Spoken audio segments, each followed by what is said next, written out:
ይቅርታ ማለት የወጉህን ቢላ ከጀርባ በማውጣት ምላሽ ባለመስጠት ተመጣጣኝ ቅጣት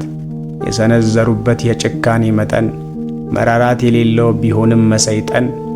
ነቅለህ ብታወጣም እየተናነቀህ የወጋህን ስታይ ብትመስል የደነቀህ ቢሆንም ያመንከው አያረግም ያልከው እንዳይሆን በመማር ሁሉም እንዳሰብከው እንደምንም ብለህ ችለህ እያለፍከው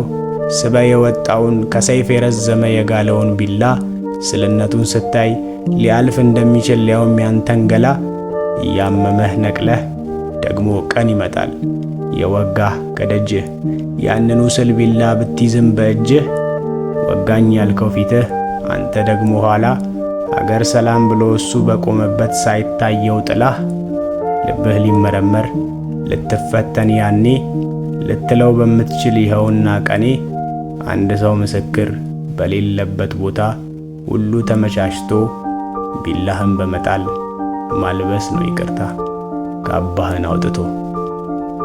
ተጻፈ በጆሲ ኡመር።